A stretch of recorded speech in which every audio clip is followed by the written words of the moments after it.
ajjeesan malee. Namoota ajjeese kan dhimma ajjeesan. Waan godhika abdurratti gadee dhugaatam. Abdurratti ni kaako. Dakkan achi baay'ee jechuudha. Gama gamana qabla abduu qabla qabaa jira.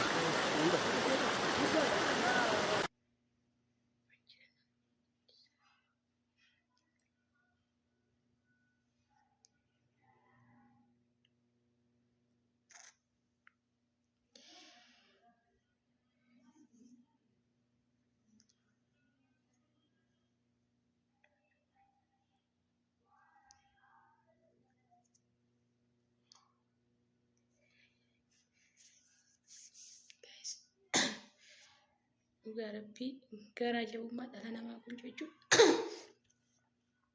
Baay'ee garaa nama nyaatti. Dhugaa waaqa. Baay'ee garaa nama nyaata garaa jabummaan kun. Keessattuu haadha ta'anii jechuudha. Haadha ta'anii gaafa akkanatti garaa jabaatan akka kootti baay'ee ulfaata. Dhugaa waaqa.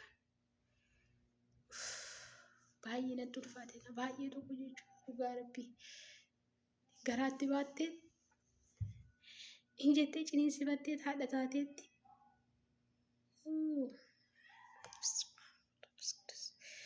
Maqaa Yesuusiiti.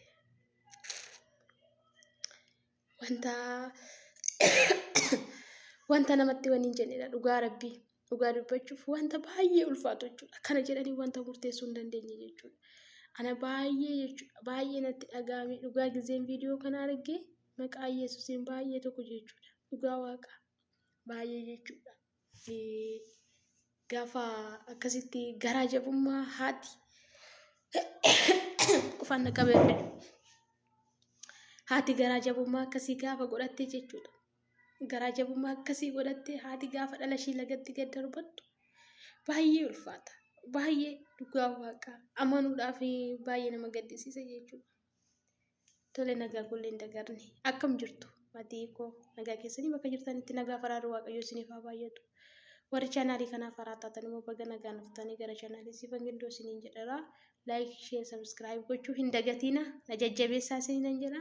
Dhugaa waaqaa jechuudha. Baay'ee tokko jechuudha. Baay'ee viidiyoo kana keessatti baay'een dhugaa rabbii haadhuma daa'imaa ta'uu kootiif baay'ee nuti itti gadde jechuudha. Baay'ee jechuudha. Nama gaddisiisas. Dhugaa waaqaa. Gaafa nuti dhala keenyatti akkasitti garaa jabaannu wanta baay'ee ulfaatudha jechuudha.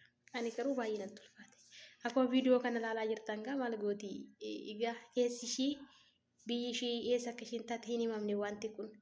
Ani dhugaa dubbachuuf yeroo majammaraa kootiif har'a arguu kooti waan akkasiin jechuudha.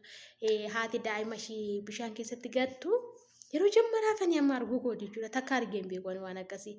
Odeeffannoo dhumaa akkasii duubarraan nagaha malee waan akkasii argeen beeku jechuudha. Garuu dhugaa waaqa baay'ee na ajaa'ibe. Sanuumee bishaan keessa baasan daa'ima araasiidha. Dhugaa waaqa baay'ee garaa jabummaan keenya jechuun baay'ee ulfaata jechuudha. Dubartoonni kun gaafa mee garaa kutatan jechuudha. Garaan isaanii baay'ee jabaata jechuudha. Dhugaa waaqa. Maluu safuu dhabbu. Dhugaa rabbii kanarraati garuu waa baay'ee hubattu jedhee tanaan abdii qaba jechuudha. Batalee nuti warroonni shamarranii gaafa waan biraa miti gaafuma ulfooftee ji'a 2-3 guuttee ji'a 9 yoo miti jechuudha. Gaafa ulfooftee 2-3 guuttee cinqii ishiin faana argitu rakkina ishiin faana argitu waa baay'eetu jira. Hauma sun ittoo jechuudha. Baay'ee ulfaata ture. Garuu ishiin immoo kana hundumayyuu wani jettee ji'a 9 garaatti bahattee jettee ciniinsifattee deesseen har'ammoo gaafa gattu jechuudha. Baay'ee nama gaddisiisa guys. Dhugaa dubbachuuf baay'ee nama gaddisiisa jechuudha. Waan akkasii wanta ta'ee hin beeknedha. Wanta ta'ee hin beeknedha. Yaa garaa namaa kana dhugaa waaqaa. Isa giddiin daa'imarraa nu fageessee as teenyuyyuu guyyaatti meeqa boohaadha. Dhugaa waaqa garaadhuma nama kanaa gara malee isa akkasitti gatan kana miti jechuudha. Garuu dhugaa rabbii baay'ee nama ajaa'iba.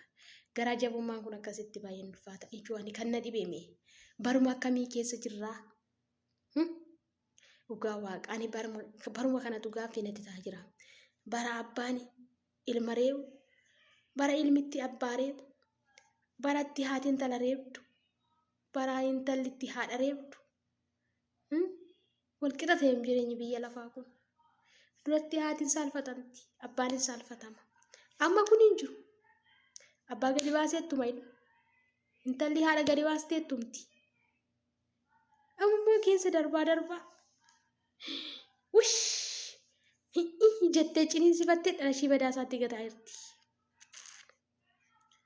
Yaa bara keenya kana dhugaa rabbii bara baay'ee nama gaddisiisu barri keenya kun jechuudha dhugaa dubbachuuf baay'ee wanta amlee namaa cabsu jechuudha wanta amlee namaa cabsu wanta dubbachuuf namatti hin tolle wanta arguuf ija namaatti hin tolle wanta dhaga'uuf gurra namaatti hin tolle jechuudha dhugaa rabbii baay'ee wanta nama jibbisiisu dhugaa waaqa maal akkan jedhu yoo beekan viidiyoo kana yoo obsodaachaa waraabaa jira dhugaa rabbii obsodaachaa jechuudha baay'ee tokko natti dhaga'ame garuu ani kana keessatti jechuudha wanti ani hubadhe barichi bara akkamii akka ta'e hubadhe malee waa'ee sana miti gara jabummaan haatis akkasitti garaa namatti jabaattiidha barichoo bara akkamiiti kanan jedhu kanan keessatti hubadhe jechuudha dhugaa dubbachuu fi kun bara isaatu taanaan malee dhala ishiin gattu haati dhala ishiitti garaan jabaattu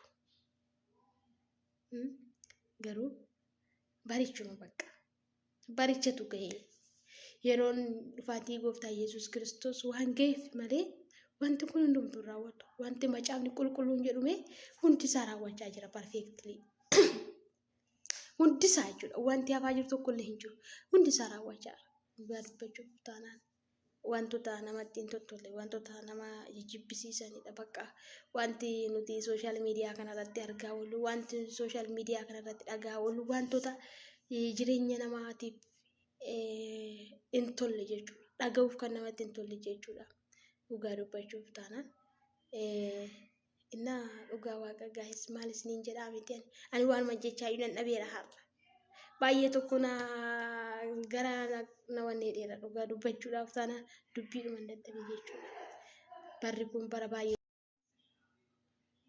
ammas jechuudha dhugaa osoo wanti kun hundumtuu fedha waaqayyooti dhalachuun isaas fedha waaqayyooti baduun isaas fedha waaqayyooti otoo waaqayyoo harka keessaa hin qabu ta'ee raate kun hundumtuu hin ta'u ture dhugaa dubbachuuf taana jechuudha maaliifi